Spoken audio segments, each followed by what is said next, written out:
Emily, I'm really not the morning person, but I guess I really needed to be here. Um, you know, recovery and relapse is something that I really experimented, and did for a long period of time. I came into the program in '97, and that was my first NA meeting. Going through Oaklawn and everything. And as the book says, I had so many reservations that, I went out so many other times. I can remember I was talking today to somebody. I remember in '01 coming back, '02 coming back, '03 coming back, in '04 it finally stuck. Get tired of continuously going out and having the bullshit, I was reading Recovery and Relapse last night, and in the italicized part, and just recently I've started saying I must have been a blessing in my life that within the first 8 months of my recovery, my dad died as an addict. Because that was a lot of the reservations I had. You change your people, places, and things. Hell, I used with every person in my family except for my grandmother. Every single one of them. How am I supposed to change that? I may have only seen them mostly on holidays, but still it was there, Today I still worry about going into the grocery store and seeing the drug dealer, because I don't know what tomorrow's going to bring me. Coming to the program, they taught me to learn, just for today. I work on just today. Tomorrow, my reservations, in the very beginning, I said, well, for this 5 minutes, I'm going to be clean. And then I went, for the next hour, I'm going to be clean. And then I said, today I'm going to be clean. And, tomorrow I have the right to use. And people used to tell me that's a sick way of thinking. Well, that's what I'm used to. So if that's what I had to do to get through my days and add my days one after another, that's what I did. When I used, it was 3 days in a row. I never went to sleep. So I was still using, Today I go to sleep and I wake up and I'm back in today. And if that's what I had to do, I did so much manipulating through my using. If that's what I had to do today to get myself 24 hours clean, that's what I did. I came into the program here and fake it till you make it. I was like, what the hell do you mean fake it till you make it? But I'm pretty much sure for the first year and a half, that's what I did. I went to meetings. I thought about the steps on a daily basis. But I didn't feel right until I was at a meeting. And then when I finally decided, I think I better get a sponsor, this stuff's starting to stick, I got a sponsor, started working the steps, then that's when all the things start changing. Good things start coming into your life. You can get through a day without somebody else changing your emotions. I tell a lot of my sponsees, addiction is like a thinking thing, I'm used to partying from the time I was, my dad raised me. We had parties we lived on the river. We had parties at our house every weekend. That's what I knew. I knew partying. So I had to change all my thinking things, Today I still party. I just party with recovering addicts, and I find fun in that, which I never thought we'd have fun being clean. How do you have fun being clean? But it was all about a thinking thing. I changed my way of thinking and worked step 1, 2, and 3 many a times. I was doing the waltz, the 1, 2, 3, 1, 2, 3, you know? But if that's what it took, that's what it took. I think I was scared of step 4, looking at myself. You know, today I've gotten myself into, getting myself into a lot of service, because I heard service helps us. Give it away, what you've gotten. And if I stay in service, I don't have to worry about coming back in embarrassment, because more than likely I won't go out. You know, I carry a message into the Goshen work release. You know, I did, first sentence I did 9 months at the Goshen work release, and the second sentence I did 6 months in there and a year and a half on home detention. That was one way I've learning to train myself. I heard somebody say yesterday they used a 3/4 house or a halfway house to train themselves to do the right thing on a daily basis. You know, today I can go to work. I lay in bed and say I don't want to go to work, but by the time it's time to punch in, I'm at work punching in. Because that's what my recovery has taught me. The foundation that I've gotten, the women's numbers that I've gotten from my tools, you know, recovery has just totally given me a different outlook on life. My brother is still in active addiction, and it's a rough one to look at, you know, but I'm not here to save everybody else's ass. I'm here to save my own. You know, I'm grateful that, you know, we have the book. I was reading Recovery and Relapse last night, and, you know, just halfway through it, I was like, this is all my story. You know, this book is like totally about me. You know, and yesterday being at a workshop, I heard almost the same story at the main speaker last night. You know, and it's awesome that all of us can come together and see all the same things and learn, you know, the learning thing that we do from all of the other people. You know, I've watched people come in and come out. I've watched people come in and tell them, you know, I experimented for you, so don't go back out, because you may not come back again. You know, probably haven't seen them since, but I have said that to a few people, because I did so much experimenting of going back out and using, and it was the same thing. I had 12 days shy.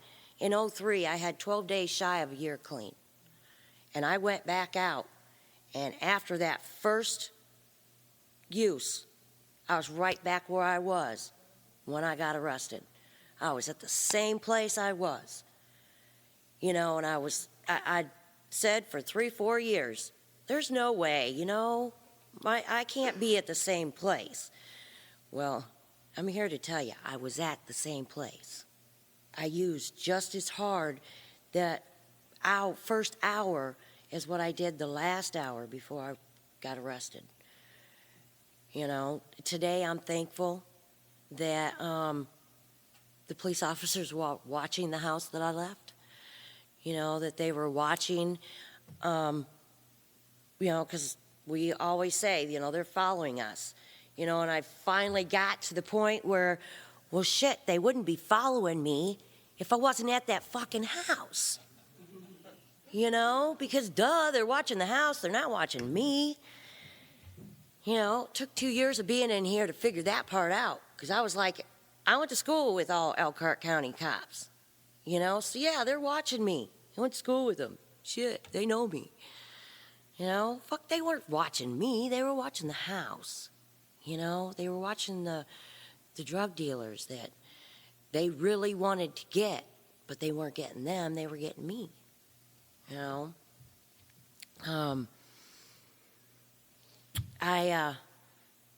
This last time I was in front of the judge, which was over 4 years ago, I walked up in front of the judge, and I swear I probably gave my mom a heart attack, but I told him, I said, go ahead, max me out, because I can't stay clean unless I am under, I have a black tether around my ankle. Well, he listened. He maxed me, but 3 years of that training under work release and home detention, I can still be here today.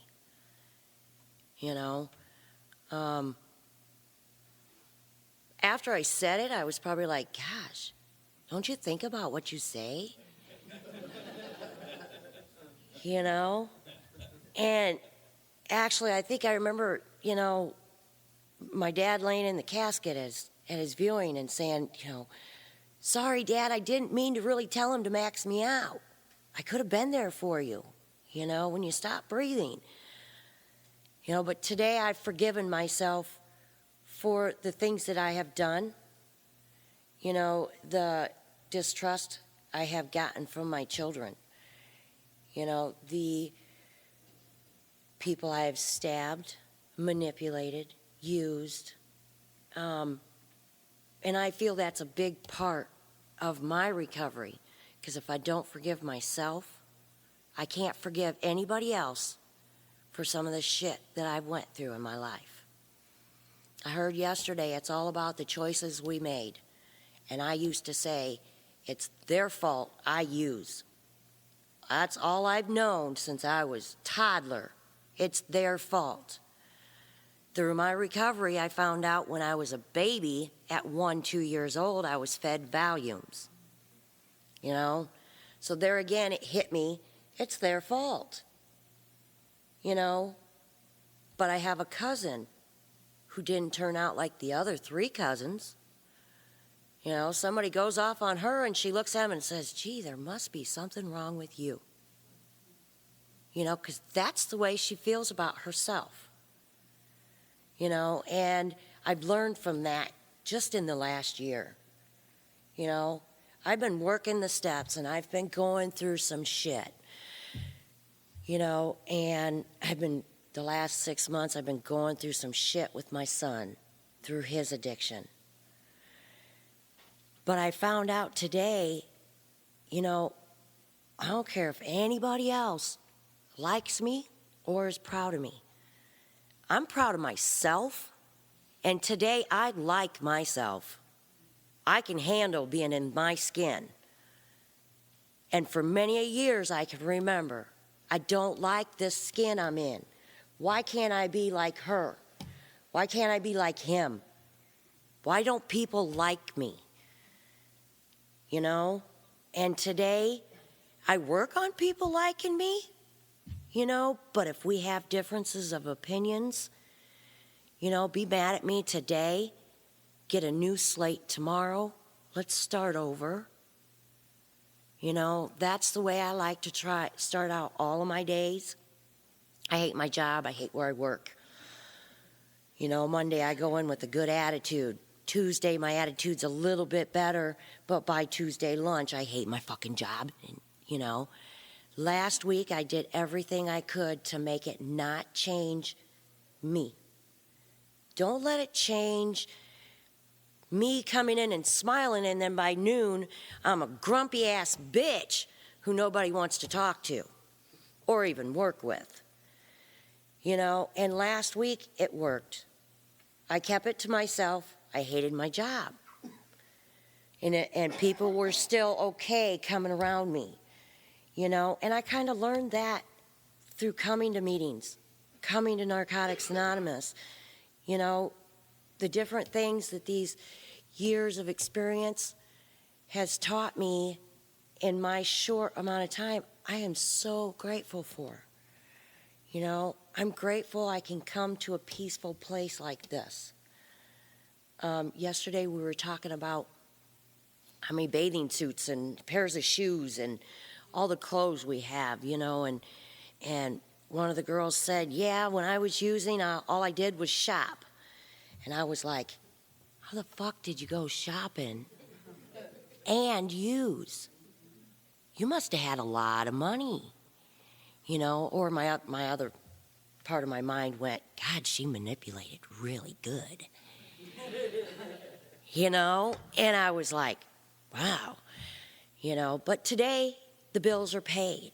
I may have some health issues, but I'm going about it the right way. The bills are paid. I can buy new stuff.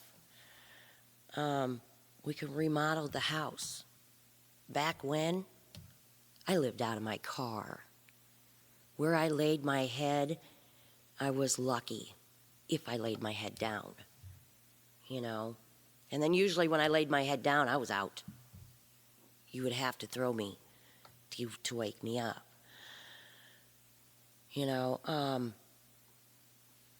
Anybody new in here who has reservations, please don't go back out.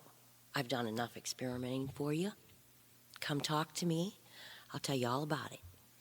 You don't need to know. You don't need to experiment it yourself. There's a lot of us who've done it. 10 years of experimenting and finally getting a little bit under my belt. Life gets better. Going through, my whole family told me, you're going to your dad's viewing in the middle of your drug use. You ain't gonna make it. I made it. Did a lot of crying, did a lot of grieving. I've cried this weekend. Someone here looks exactly like my dad. It's a rough one. But I can get through today clean because I've got so many people around me today who will come and help me. When I went to jail, ain't nobody there. My mom. That was it.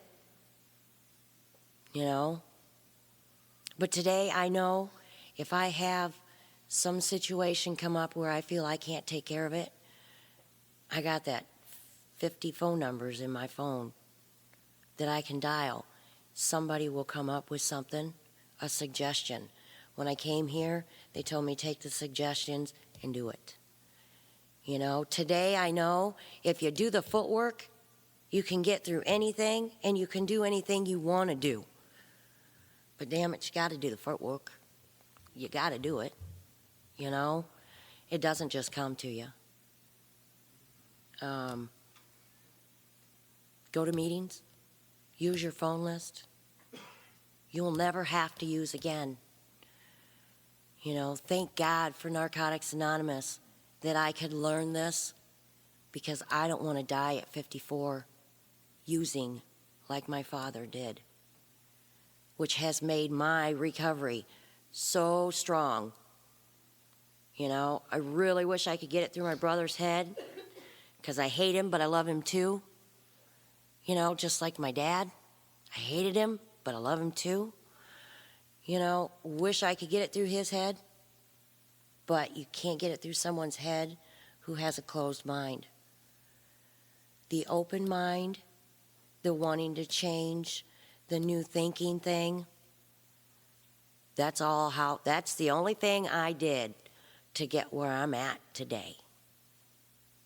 Kept an open mind on a daily basis.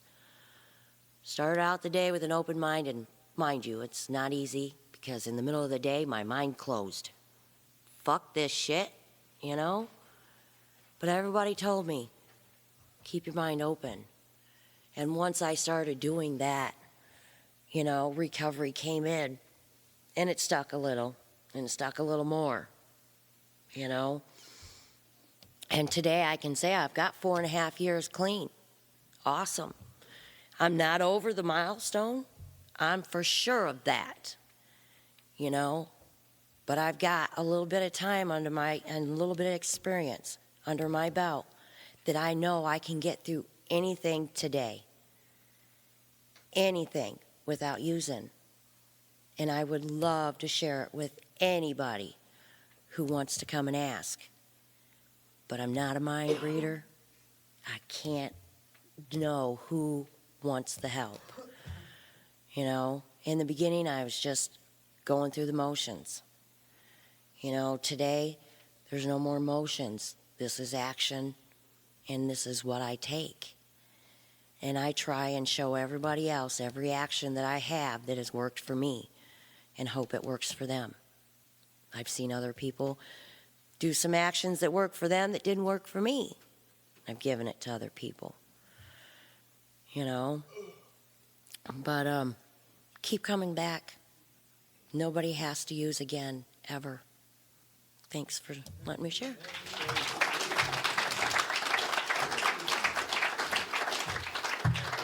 Thanks, Stacy. Please welcome Jesse P.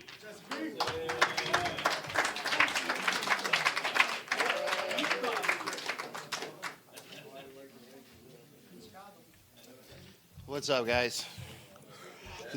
Jesse, I'm an addict. Grateful to be here. When they asked me to do the workshop, they told me the time, and I'm like, what? It's early, man. Got people. So, recovery and relapse. I got tons of experience with this, unfortunately. When I first got introduced to Narcotics Anonymous in 1993, I was 17 years old. I was living in a boys' home. Got my first basic text there, stole it. Never paid for it. I still got it too. I still use. That's the same basic text I use, man. Over the years, that basic text has held up end tables.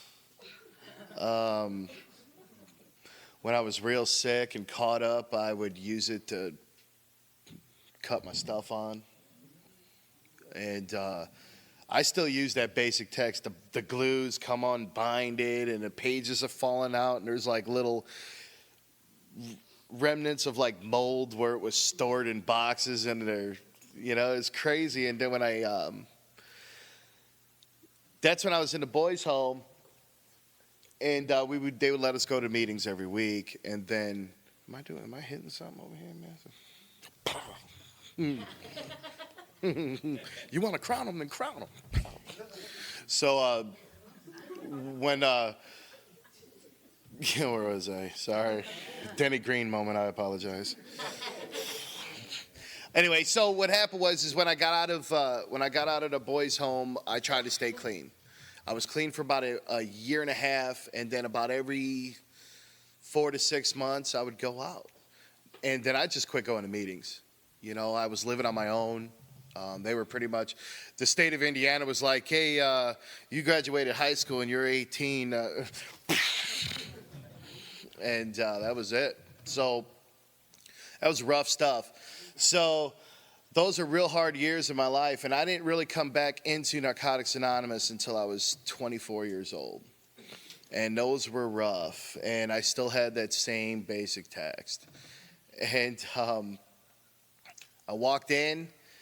I called off work, and I was the type dude, I'd call off all the time. I was totally irresponsible with pretty much everything I touched and did.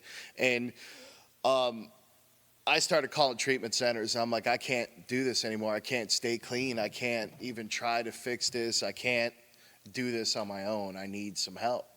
So I'm calling around, and I get myself into treatment. I find out that she had an intervention planned at the house that night. It just worked out that I went into treatment. Got you there. Got there in there. So then after that, I came into my first NA meeting through treatment, and then after treatment, I started going to meetings on my own. And I was doing this like 30, 60, 90-day shuffle, man. I just couldn't get it. I struggled through that process. I hurt people along the way. My wife still didn't trust me, and I still couldn't just understand why I kept making decisions that I was making. My wife was scared because she would tell me at times that when I was using that, in my blackouts, that she would say that I would talk about killing myself. And I wouldn't remember all that. So this poor woman, and those that my wife, she's a little crazy, but she's a saint, man. And look at me, And she was hurting, and she was scared, and those are real rough times in our life, and our relationship was insane for that first year, especially after relapsing all the time. And I relapsed over dumb shit, man. I didn't have to have no catastrophic shit happen to me. If I'm hanging around with people that I'm having a good time with, that we're using, all of a sudden I'm using. I forget that in recovery, we forget how to handle good times. We forget how to handle when people are having a good time around us, that's okay. I needed to put something in me. Again, like 30, 60, 90 days. I think I was 18 months into the program when I finally hit my bottom and I had enough. My bottom, the moment, I believe we have many emotional bottoms and all that. If we want to get all metaphysical, spiritual with it and stuff like that. But how about this? The last time I friggin' used was I was getting high with a friend. The wife and his wife were out. And my daughter, Lily, she was a month old, and she was in the car seat. And it's like, watch the kid, we're going shopping. I'm like, all right. She ain't going nowhere. Cool, let's do this. And they come back, I got real sick. I just got ill, man. Just ill, crazy, threw up all over the place, man. And I was sweating, it was stupid. And I'm laying there and I look, and there's like a piece of puke on my daughter's car seat, and my wife's cleaning it up. And for that moment of time, I turned into everything I hated. Everything that put me in the boys' home, everything that, all the damage that was done to me as a kid, all that turned into it for that brief moment of time. When I couldn't look in the mirror anymore. When I was just like, you know what? Before I could my denial system was good, and I can put on masks upon masks, but I just couldn't. It was a real moment, man. And I see my daughter just with her eyes open. Month old, I don't know if she could see me or nothing. I don't know. Obviously, she don't remember it.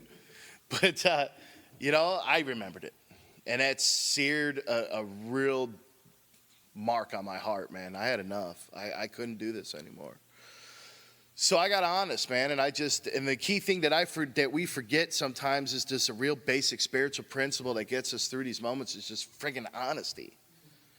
And honesty is a two-edged sword, man. Sometimes I could be honest with my feelings with somebody, but also I got to allow them to be honest with me. And we forget that. I'm going to be honest with you and tell you how I feel, and this is what's going on with me, but please don't say no real shit back to me because I don't know if I can handle it. Come on, man. We're addicts, man. The shit that we pulled, we can't handle somebody saying something real to us, somebody having a real feeling, a real opinion on shit. So sometimes, we forget that. And I forgot, I used to have a sponsor. My sponsor situation was crazy at first, too. Don't trip if you have more than one sponsor, y'all. I've had many. Some of them have used and shit. And one I was real close to. And I'm still, to be 100% honest, I'm not over that relationship, man. That was a man I love very dearly. And he went out and it tore me up. But he was old school. And he was the type of dude that would just, hey, what? What's going on? You're fucking up. Now we can't say that to each other. Now people freak out. You're judging me.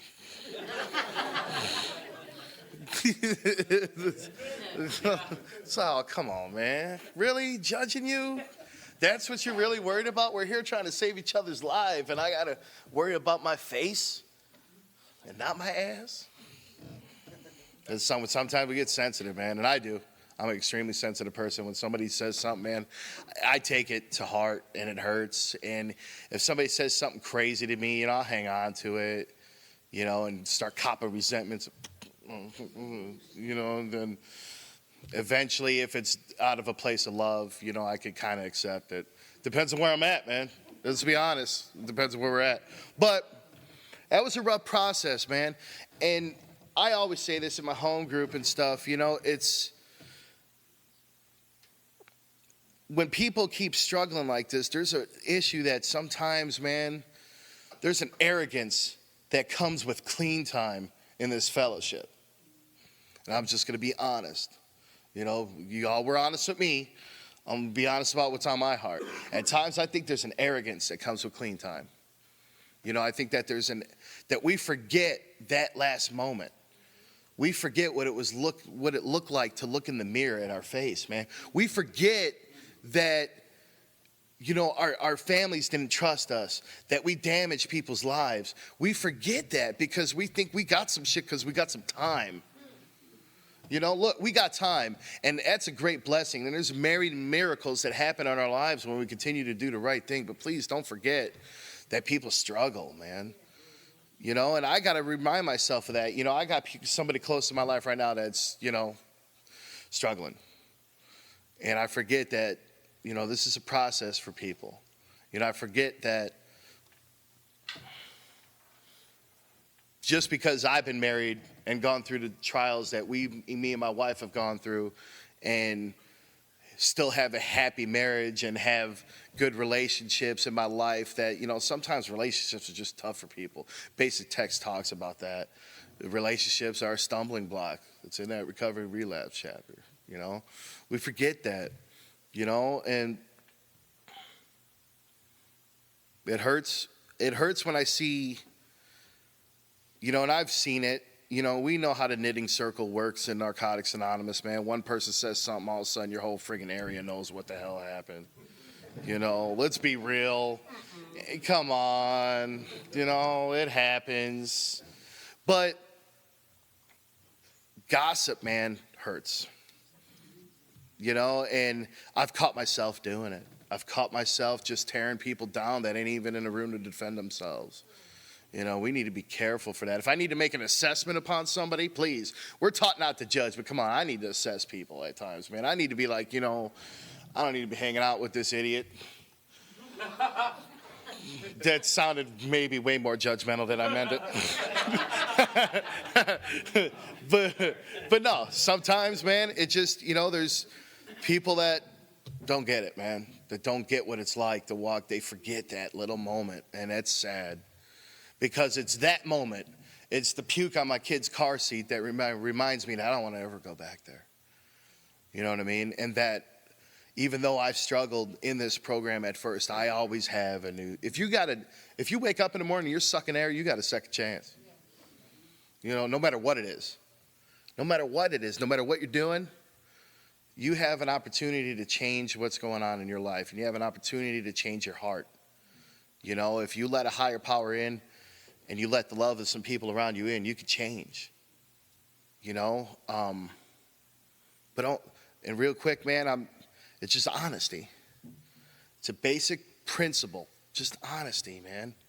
And when it hurts me, honesty. It's really easy to be honest with somebody when I could see, they're doing this, and I'm gonna just tell them how I feel, But then I forget the honesty when I go to my sponsor and I'm like, dude, I was cussing out the old lady last night, and I stole some shit from work, and thought about using, man, all day. It's real easy to have that arrogance that, no, man, that's just part of the program, man, I'll get through it. What? It's funny, man. We first learned that we can't do it alone, but then all of a sudden we think we could do it alone. That we don't need each other. And I forget that all the time, man. I'm just gonna be real with you guys. I'm struggling right now, man. All week I had a dude. It's just on my own tip. Y'all gave me the mic, so I'm gonna use it. It's my opportunity to say my wisdoms on some shit, No, I've been struggling, man. This cat at work has been using every day. We drive 2 hours back from work, and he's sitting there drinking. And I'm like, I need the dude to help me with the job. And the boss sends him. The boss loves this guy. So I'm like, just dealing with this guy sucking down a six-pack every day after work, on a 2-hour drive. And I'm like, normally I'm cool with that. I mean, I'm not cool with it, but, it's I can handle it. But, I've been fearful. I've been living in a lot of fear lately. I'm about to have another child, so there's like a 9-year to 8.5-year difference between the two. I've been laid off since November, so I've been trying to get little side action as much as I could, and this side action. I said side action. I'm sorry about that. All right. And so, so what's been happening is that I've just been trying to hustle work, man, and things are just not secure. I'm trying to make a career change next year, and I'm scared, man. My wife is, showing late-term pregnancy, and this pregnancy is really, really hard on her. Lily, she was out there playing softball and shit, boxing and stuff. Now it's tough, man. The other day, we were joking about it at the fire, man. I bought her a fresh baked loaf of bread, and I come home, and I'm like, because she loves it. It's the little simple things that she loves. I'm like, she loves it. I'm like, here you go, babe.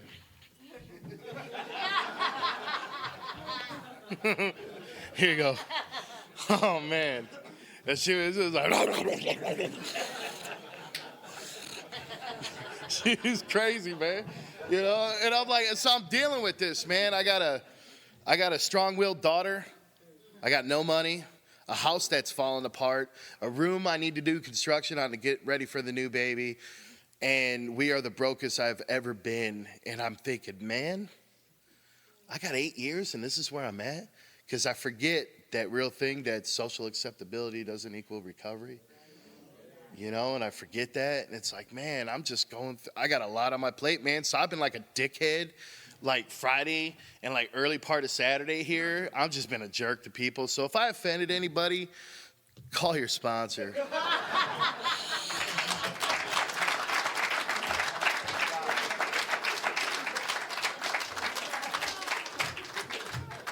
Thanks, Jesse. Sorry. We got a good half hour for after comments. So anyone would like to come up on stage and take the mic and comment on what you just heard or whatever, come on up.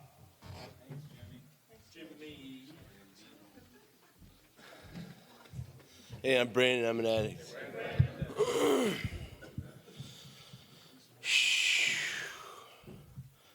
So, oh man, I'm feeling kind of emotional right now. It's like something will just happen, Sometimes it's like hits an old scar, you know what I mean? Yeah, man, I've been crying for a while now, man. And like, I don't know, like, I get upset with y'all, man. You know what I mean? Y'all do stupid shit up in here, man. And it's a fucking battle dealing with your asses up in here, man. You know what I mean? But we gotta stick around, right? So I gotta fucking deal with all y'all, man, all the time, man. And there's so many of you too, man. I go to meetings that I fucking have to deal with. Oh, there's old boy, it's a fucking minefield, I don't know.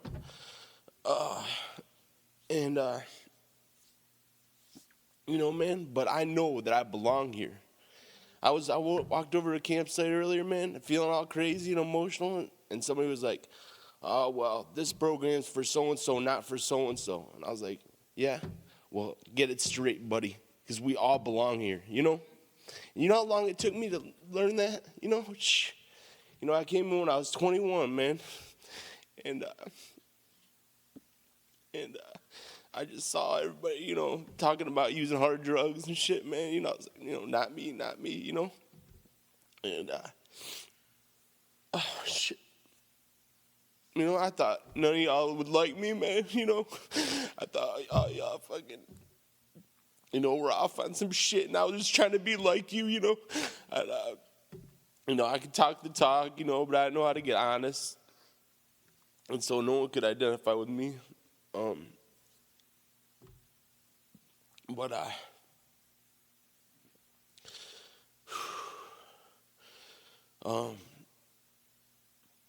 yeah, so, went out, and came back again. And this time I knew I was an addict. And, but I didn't know how to share about desires to use. I thought there was something wrong with me when I had desire to use, I didn't know to share about reservations. I was trying to do it my way, just with the book and the sponsor, and, that didn't work. And so I went back out, and, man, it got really bad, of course. I thought it was Jesus Christ, I was walking naked. I was giving everything away. Gave away my car, you know. And it was hell, man. I joke about it, you know. I talk about werewolves and dragons or whatever, you know, but it was hell being in that shit, you know. Oh, my Lord, man, you know. I had so many voices in my head. I couldn't hear myself think, you know. I couldn't. I say that all the time, but I could not. I was just like guided by whatever evil force this was that was controlling my body, you know. And,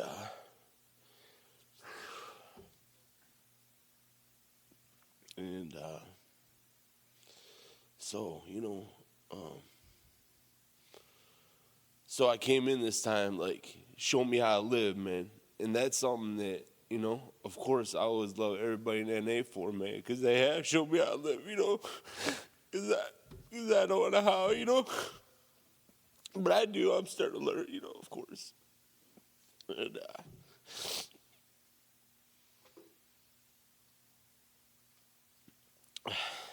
this is good, man. It feels good to cry, man. I haven't let this out in a long time, you know. Yeah. I don't know. That's all I got.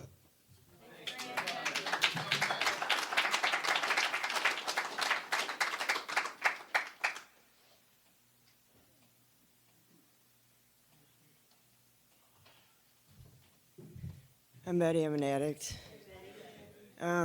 I got clean the first time in 1989. I'm really nervous.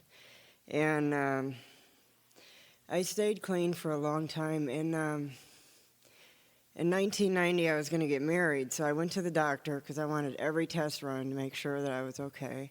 And it came back that I was HIV positive. And I stayed clean for quite a while. I was running around South Bend doing AIDS education, and I actually did a workshop here at the second convention. And things started getting bad. The HIV started running its course, and it turned into AIDS, and I started getting really sick. And this is about 10 years after I was diagnosed. And I went to see a doctor that put me on some prescription medication, tranquilizers and heavy-duty narcotics. And he also determined I had ADD and put me on an amphetamine. And I got strung out. I got really strung out. You know, and some people were saying, well, it's okay because it's a doctor, you know, and you're taking it as prescribed. Well, that was bullshit because I was strung out. And I went through a lot of near-death experiences. I was in a coma. My body was septic. There was poison in it. And my best friend in this program is also my power of attorney. And she was at the emergency room when they took me in, and I flatlined. And my mom decided after a few minutes that they should revive me. So they did, because my wishes were to not be revived. And, you know, I had done a lot of things because it's really strange, you know, because, I mean, I was strung out on heroin before and booze, and nothing made me as crazy as the prescription drugs did. And, I mean, I opened up my arms, and I overdosed a lot of times. And so a few years ago, I got clean again, and I went cold turkey off everything. And it was an extremely hard withdrawal. I was in bed for 3 days, and I did not get out of the bed for 3 days. And I was in a facility. And the first shower I had were two nurses that gave it to me. They put me in a shower chair and wheeled me into the shower and took off my clothes and gave me a shower because I couldn't do it. And now, I mean, I still have a lot of anxiety. I have anxiety right now, and I have a lot of pain. That's caused, you know, it's caused from the AIDS, and it's caused from the early use of the AIDS medications and diabetes that I have. But the mind is a really powerful thing, and I found other ways to handle it, talking to people, and just saying things, you know, in my mind, like if I have anxiety, to talk myself down, because I don't want to be using anymore, you know. I just don't. I've been through the hell of the hell of being dead and everything. And, you know, I've had a lot of experiences in my life when I was using. I mean, I ran with carnies, I was a stripper, I was a bartender for some bikers, and I did a lot of shit, but nothing beats being clean. You know, since I've been clean, both my parents have died. My daughter took off and left my grandkids. But being that I am clean, I can handle those things without totally falling apart, you know. I'm just really, really, really very grateful. I did manage to graduate from a university, being clean. And I wonder, you know, how I still have the brain to make those classes serious. But I did, and I like what Stacy said, and I like what Jesse said. And it touched me, and so I thought that I should get up here and just share a little bit. And I'm grateful you guys are here. Thanks.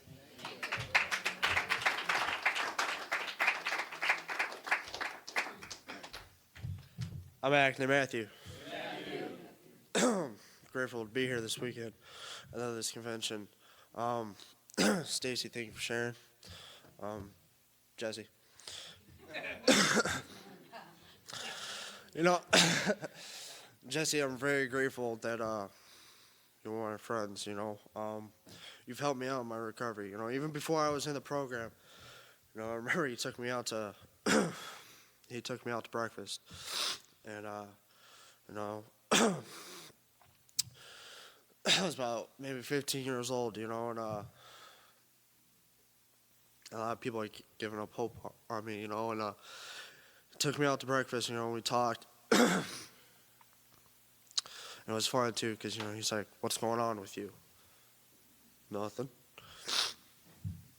So we continue eating the skillet and shit, and, yeah. And then finally, it's like 10 minutes later, he's like, no, what's really going on with you? You know, and I said nothing. We got in this little blazer, you know, and we went for a drive. I'm like, where's this motherfucker taking me, you know? I was like, I barely know this guy. You know, and we parked in this gas station, you know, and it was right in front of his, when he went to Boys Town, you know,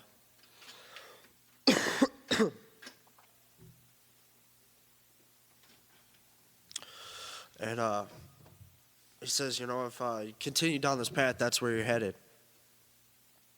And I wish he had said, you know, I did it, but you know what? It's funny. My higher power has a way of seeing the bigger picture.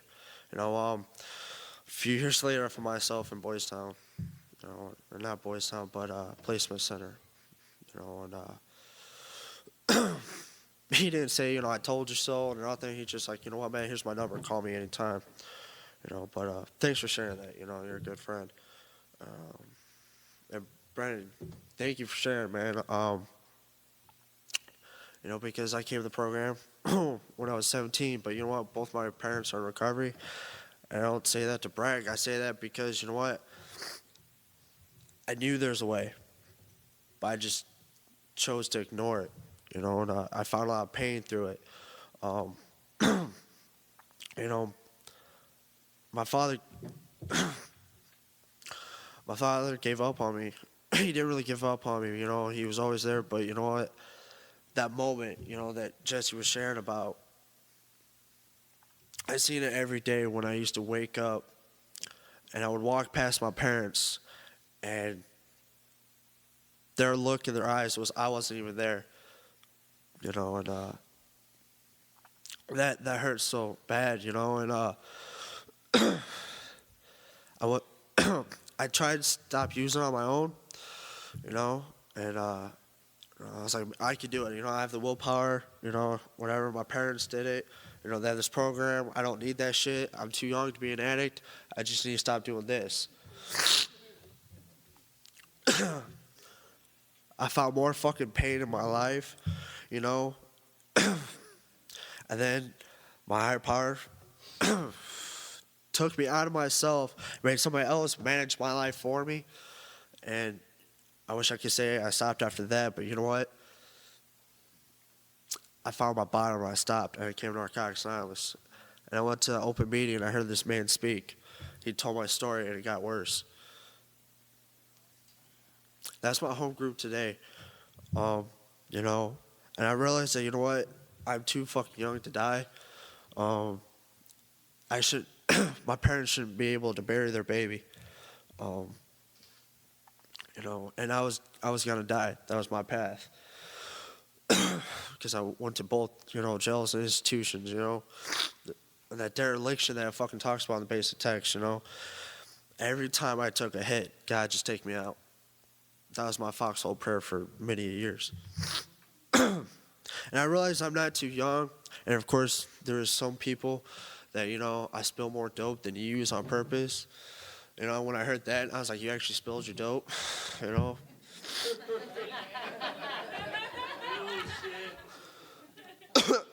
You know, and I was a little rebel, so, you know, I was like, fuck them, I'm gonna keep coming back.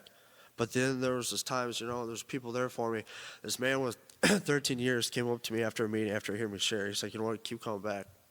Keep coming back for that newcomer, for that young kid that's gonna walk through that door. Be an example to them. I have 14 months and 2 weeks clean.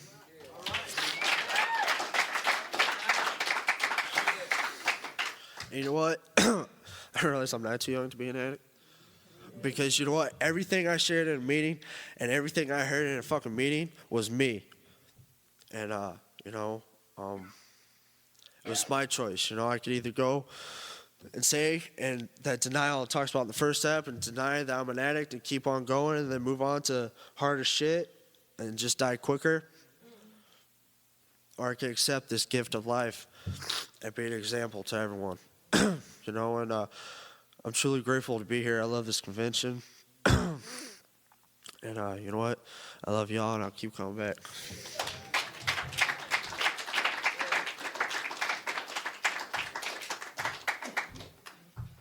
My name's Bob. Hey, Bob. Yeah, glad to be at another meeting, and glad you guys are here for me. Thanks for sharing, Jesse. You know, and Brandon. You know, that's just the ice melting around your heart. That's what they told me. You know, for a long time I came around here and I couldn't show those feelings. You know, I had to wear that mask, and the longer I wore the mask, the sicker I got. You know, so you know, it's good to see you show those feelings. You know, it was great to hear Tara last night. You know, I cried my eyes out. She had a powerful message. And you know, when I first got here, you know, I thought people with clean time had arrogance also. But then you get some clean time and you realize that they're just dealing with their issues. And sometimes their issues are just as important as the newcomers' issues. And without them staying around here and dealing with those, it wouldn't give me the hope that I need when those issues come up in my life, that I can deal with them too. Because, you know, when I first got here, I thought the dope was the issue. No. What made dope make sense? Hello. Right here. All right? You know, I was that biker heathen that you probably served in the bar, you know. And, you know, where I came from, they got something that takes care of those issues. You know what I mean? Down there on Gratiot McClellan, they got something that takes care of issues, you know. And I was taught at an early age, you know, men don't show their feelings. If you want something to cry about, I'll give you something to cry about. And all that stuff that, you know, that I internalized for so many years, which wouldn't allow me to take that mask off and let you know that I'm really just a scared little kid who never grew up, who didn't know how to deal with intimacy with a partner, who didn't know how to deal with children or their issues. You know, I have 3 older brothers that are dead from this disease. You know, I've got 31 ex-club brothers that are dead from this disease. It's not, it's no wonder I ended up here. I did what I was taught. You know, my older brothers thought that it was a great idea to stick a pint of orange vodka in my knapsack when I was going to Boy Scout camp. You know, it's no wonder I ended up here. You know, there was no communication in my family. How am I going to learn how to communicate if I've never seen it? That's why I need the old timers here to show me that stuff, to teach me how to grow up in public. And it's not easy. You know, the people that are new here, I'm not going to blow smoke up your ass. This is the hardest thing I've ever done in my life, is to come with a bunch of people I don't even like and get honest. All right? I wouldn't have used with you people. I wouldn't have. I'd have taken your lunch money, and I'll be right back. All right? And coming in here and telling you that I'm insecure, that I'm immature, that I don't know how to have a relationship. Relationship. And I'm not talking about a female relationship. I'm talking about a relationship with a sponsor, like you were talking about, Jesse. I did this today. I did that today. You know, why did I do that? What's the underlying cause? Because I can tell you what I did and what I did and what I did and what I did, but why did I do that? You know, in step 5, what's the underlying cause? And for me, it boils down to the 7 deadly sins. It's either coming out of greed, lust, sloth, envy, false pride. One of those things is the cause of it, but I don't want to look at it. You know, I did this, you know, and then next week, I did this, and next week, I did this. And it's the same thing.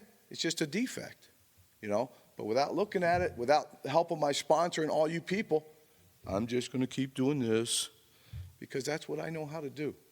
Without changing anything, I'm going to remain the same sick individual that I was when I came here, just without the dope. All right? I love Camp Mac. You know, it's always a great start to the summer. You know, we get to meet some new people from different areas. You know, and good news is we're not all sick on the same day. This would be an ugly place to be. We surely wouldn't be seeing anybody in the cafeteria jumping up saying, "This stuff is good." What was that? Peach cobbler. It was good. Thanks. Just real brief. All right, we got 30 seconds. We've got 8 minutes. Okay. My name's Ned, and I'm an addict. And last week, Friday, I used. Yeah. And on the way down here, I rode with my buddy Brandon, who was a really good guy. And we were reading the basic text. And it's the first time that I ever felt like I was a part of this. You know, even though I would say I was, I felt like I was. It appeared like I was for multiple years. And but I never did what the basic text or you people suggested. Never really implemented it into my life. I like to be the center of attention, but I don't like to be honest and let people see who I am. So coming down here, I knew there was processes where people would see that I had 7 days, 8 days today. And I mean, I just wanted to run, man. But my higher power told me to expose this, be honest about it, and most of all, don't do it again. You know, and we talked about faith. I've heard a lot about that, trust, and that's where I went wrong. I didn't trust NA. I didn't trust the people in the fellowship, and I surely didn't trust my higher power enough to be honest, get down on my knees and say, take this away. And next time that I get an urge like that, or my life gets that uncomfortable, I will run, which I've done before, ran red lights the whole 9 yards to get to a meeting. I will get on the phone, and most of all, I will pray and trust in what my higher power tells me. Thank you.